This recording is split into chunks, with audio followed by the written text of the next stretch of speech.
So, I popped into High House Insurance to see if they could quote for my house insurance rather than using the internet. High House got a great deal, so to celebrate, I bought a posh hairdo. It made me look beautiful, gorgeous enough to become a highly paid model. I then won Celebrity Big Brother. I had an affair with an MP. Now I'm promoting a doll of me that says, "Cool blimey, you're well fit." Happy things happen when you talk face to face with High House Insurance. See if we can beat your home insurance quote from the internet. Find us on the High Street Selsey or call 606 552. Hello and a warm welcome to Selsey Internet Radio. I'm Tony Weiner. On the programme this week, Tallulah will be reviewing the Carnival Parade. Hugh will be telling us about the cycling opportunities at the Medmerry realignment scheme. Mary will tell us what's going on in Selsey over the next few days. Giles will tell us what we should be doing in the garden. Thea and Hugh have a very thought-provoking article on whether we will ever learn from the wars. And finally, Lynn tells us the secrets of a baked Alaska. Okay, so over to Tallulah, who's going to tell us what happened in the Selsey Carnival. Hello and welcome to Selsey Internet Radio. I'm Tallulah Stevens and I'm going to be telling you about the Selsey Carnival procession. This year's procession seemed shorter than previous years, but it was still packed with local groups and businesses coming together to celebrate the carnival. A large crowd gathered in Hillfield Road and the procession kicked off with the High House Insurance. The song Hot Hot Hot came blasting through the speakers and several people dressed in Hawaiian clothing handed out beaded necklaces to members of the crowd. This immediately got everyone in the party spirit. Next up was the Royal Navy Selsey, dressed up as fairy tale characters, who were then followed by the Girl Guides, who were dressed as characters from Snow White. A great effort was made by these groups and the costumes were brilliant.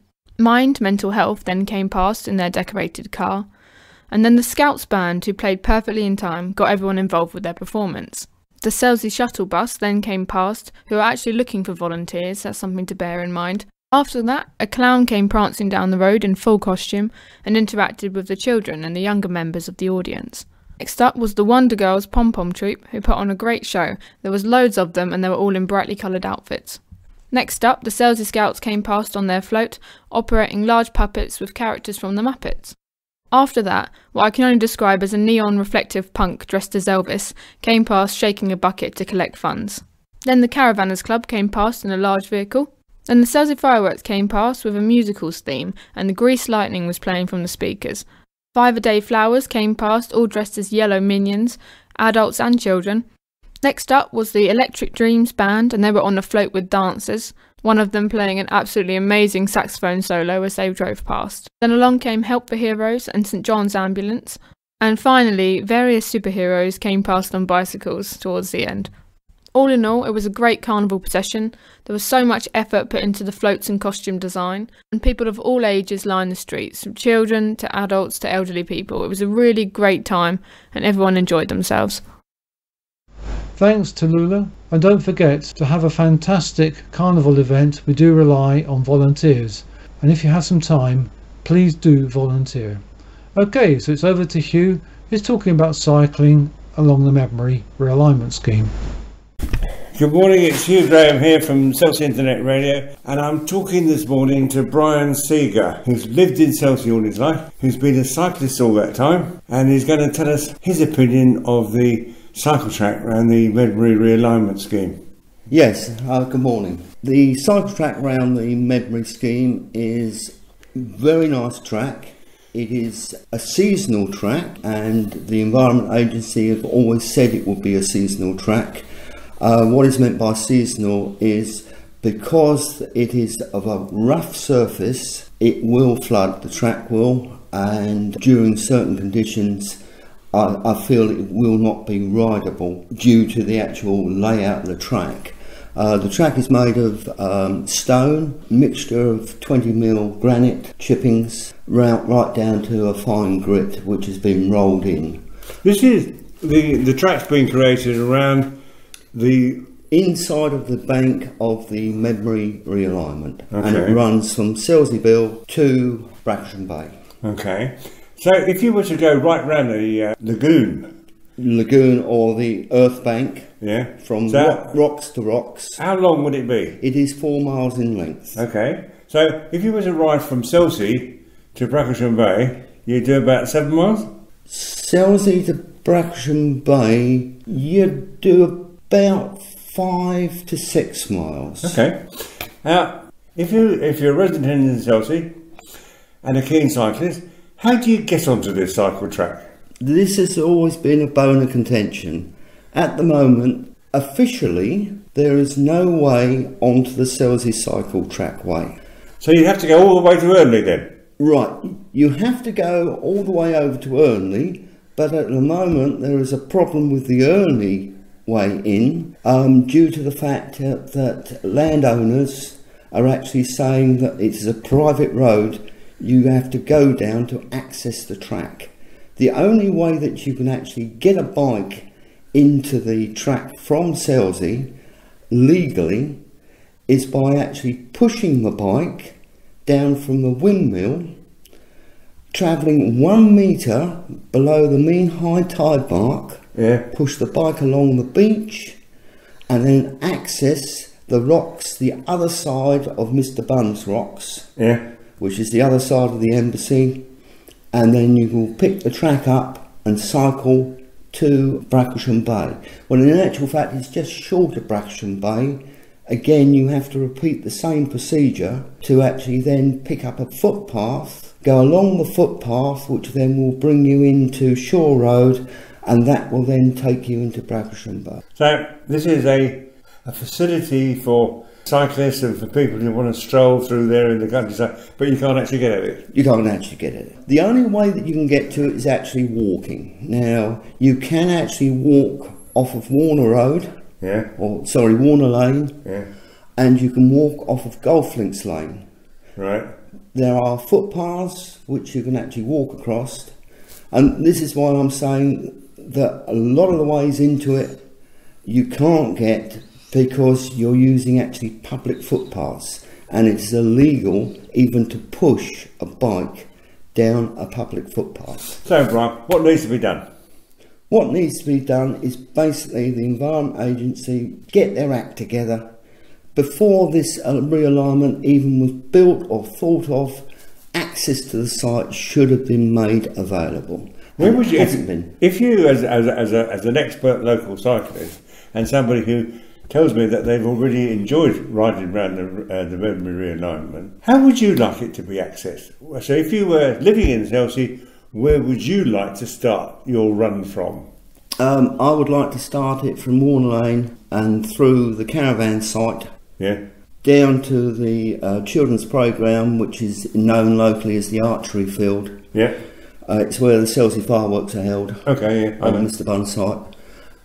The track then starts actually on that field, and it was, I've been originally told it's actually been formed as Selsey's emergency access route. And you then join the actual cycle trackway just the other side of Chain Link Bridge, which the Environment Agency is a new bridge which they've actually formed. They've taken an old one down and they've actually put a wider bridge in there. Now you've actually ridden around the lagoon, haven't you? Ridden around the lagoon. And would it be great? It is great. I was out on Sunday and it was most enjoyable. There's seats and benching, various viewpoints, and it's a gorgeous day out. I would like to see this sorted out, because I've noticed on Sunday especially a lot of young families out there, and when I say young, 8, 9, on bikes with their families, enjoying a lovely day in the countryside, cycling around the route. Can you use any bike, or is it best to take a mountain bike? No, it's best to take a mountain bike or any bike which has got mountain bike or rough surface tyres. As the trackway is granite chips, it varies inside, and some of the granite chips are quite sharp. And I have already cycled the route and actually received punctures, and I've actually changed my tyres for mountain tyres.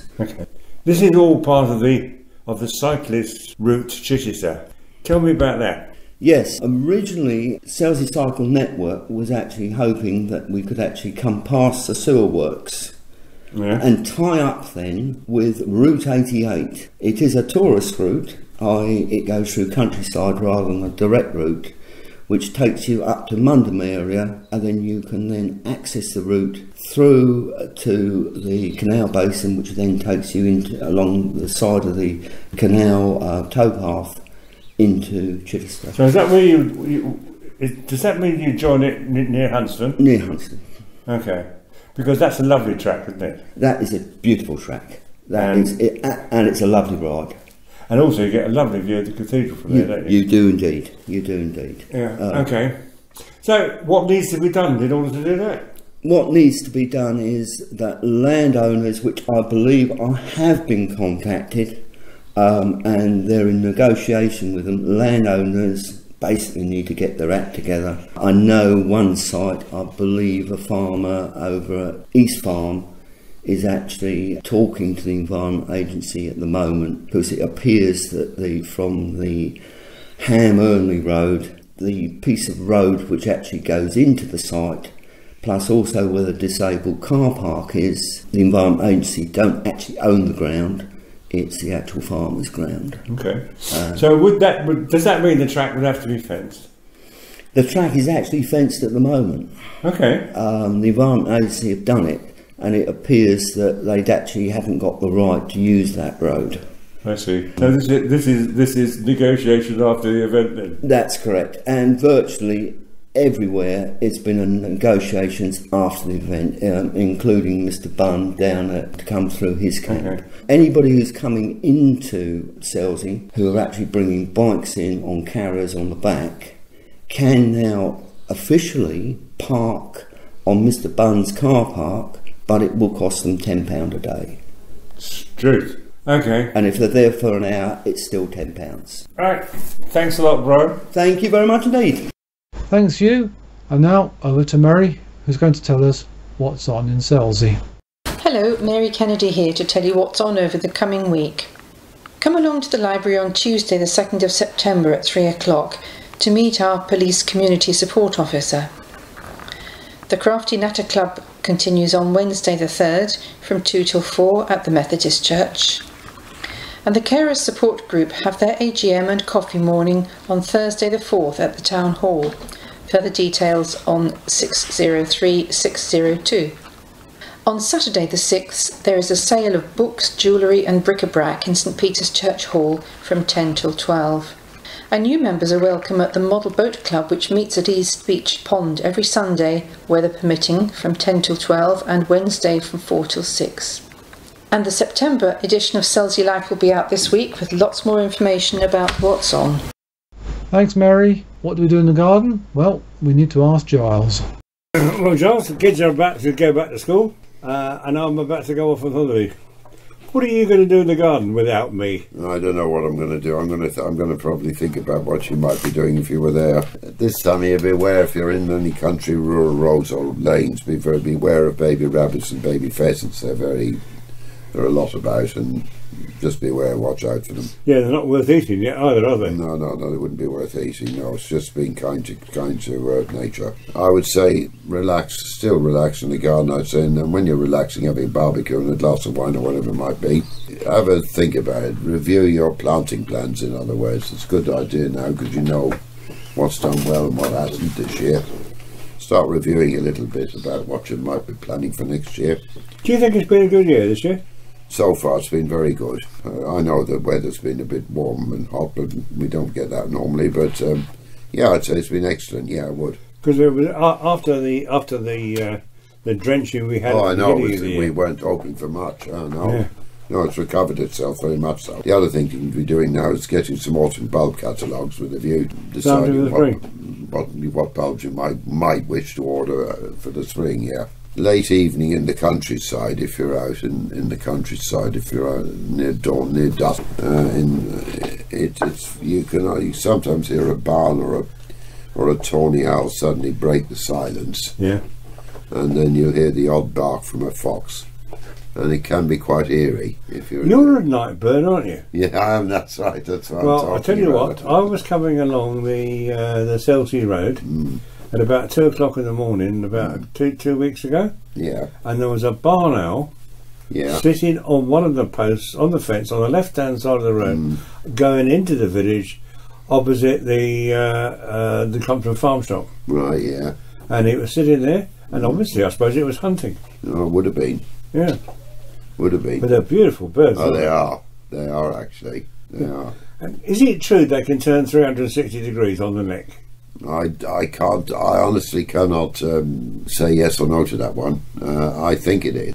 I'll be honest. They can certainly swivel a hell of a long way. They can. They can. Oh yeah, they can. They can swoop very quick. Yeah, as well. If you've got pumpkins or growing pumpkins, I mean, some people like to grow them really large for Halloween or for show. Yeah. If you want to grow them really large, what you've got to do is restrict each plant to just 1 or 2 pumpkins. Yeah. And that's all. That's simple as that.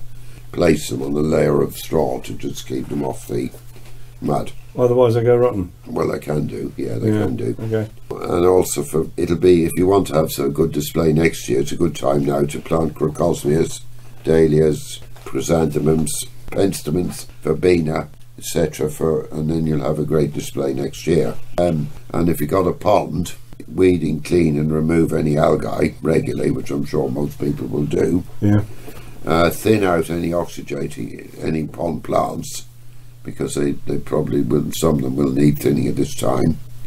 And make sure they're topped up regularly with water, of course. Don't overfeed any fish, because if you do, it'll go to the bottom and it'll cause an awful lot. It'll just go rotten and be horrible. Also, deadhead roses.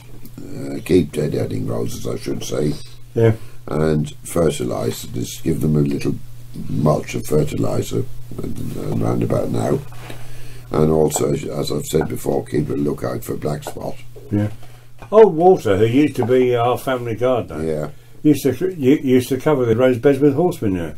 Yeah, that's fine, as long as it's old. Oh, it was old? Oh, got to be old manure. Yeah. Well, 2 or 3 years old? Oh, that's great. Yeah. And another thing that can be quite good, actually, is mushroom compost. Really? Mm. Okay. Yeah, no, what he did was good. Yeah. I go along with that very much. All right. Excellent.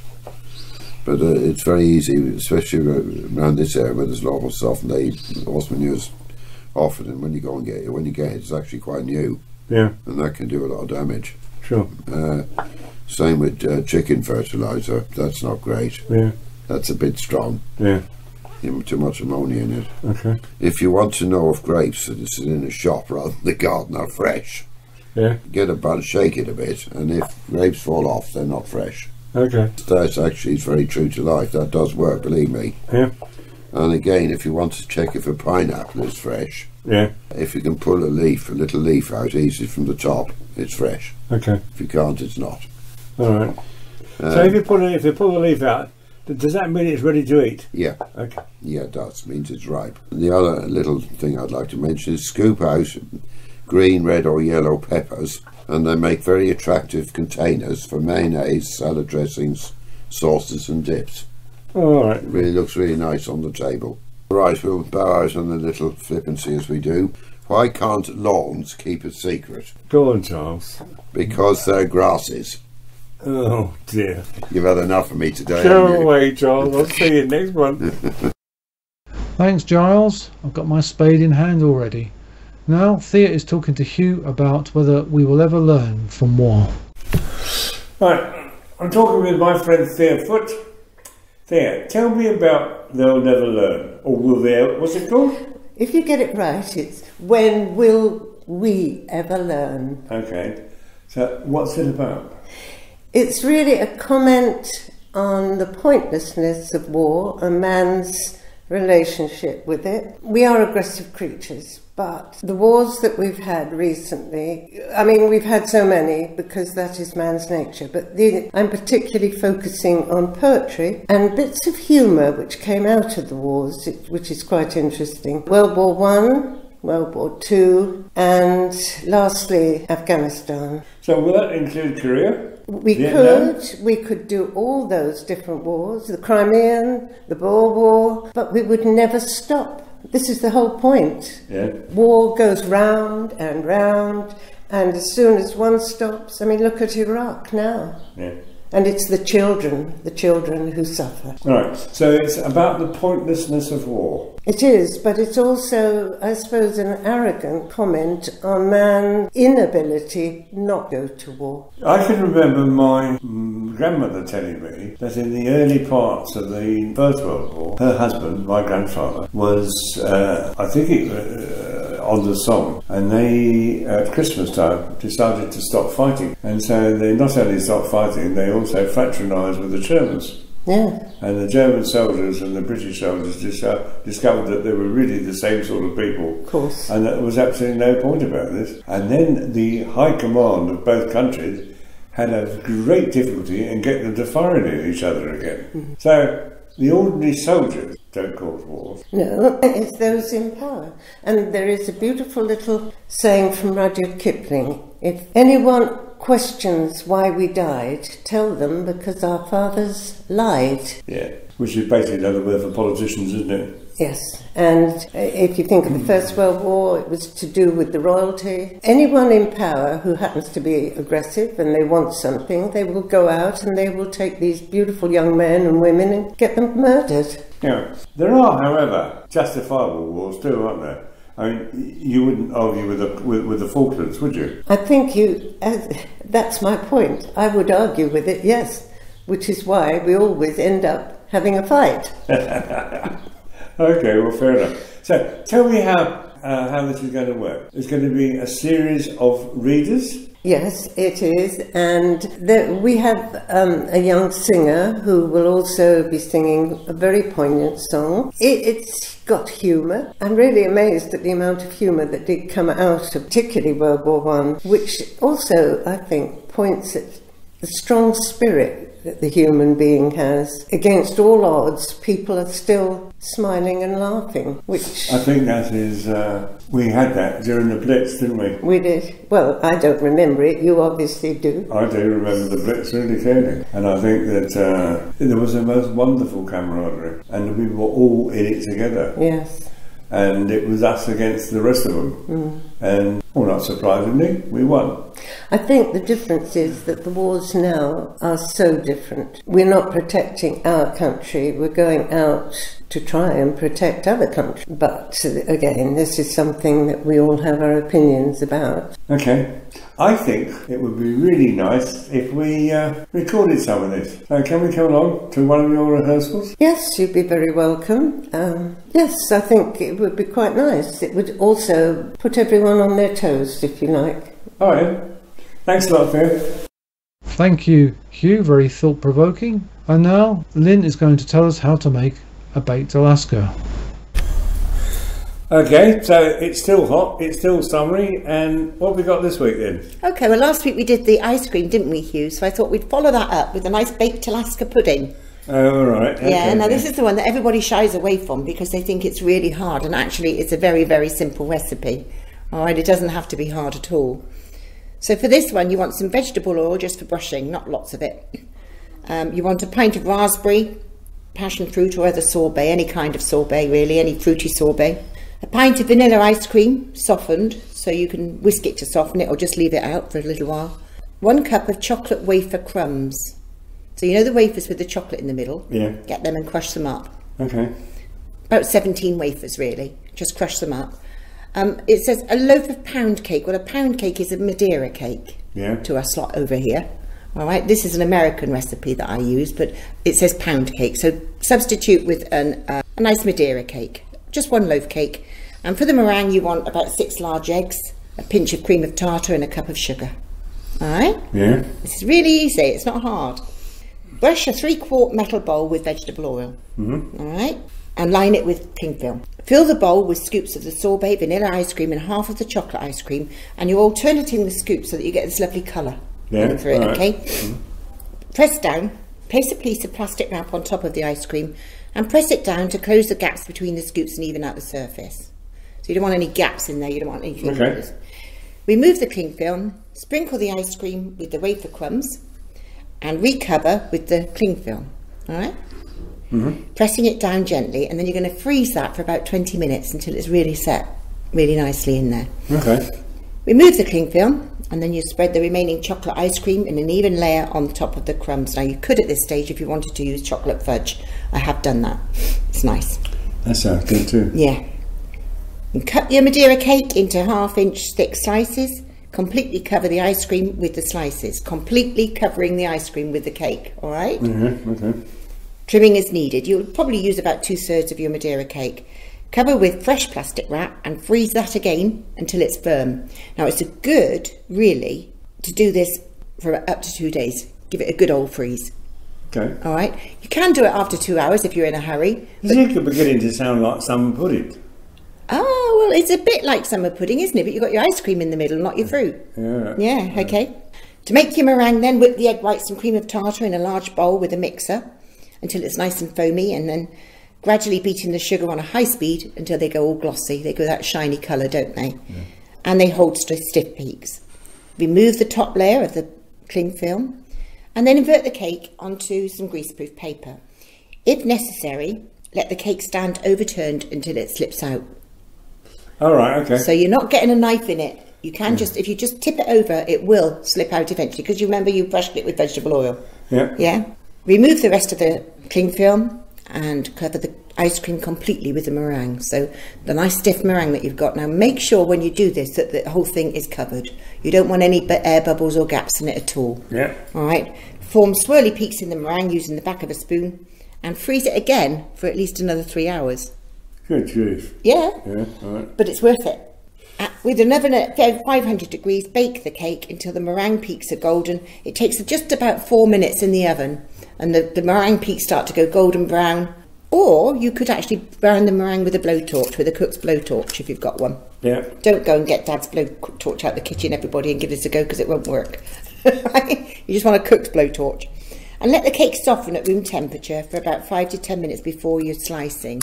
Don't forget to freeze any leftovers, because it will be a gooey mess if you leave it out overnight or anything like that. But it's a wonderful pudding. It's lovely to have. It does take a while with the freezing, but you're not actually doing anything while it's sat in the freezer, are you? No. So it's not hard work. When you put it in the oven at the end, why doesn't it melt the ice cream? Because you've got it completely sealed. Okay. You've got the ice cream completely sealed, both with the cake and with the meringue. All right, so it keeps it cool. That's quite clever, isn't it? Yes, it is clever. Okay, so that's Baked Alaska. Baked Alaska, lovely, and it's worth the effort.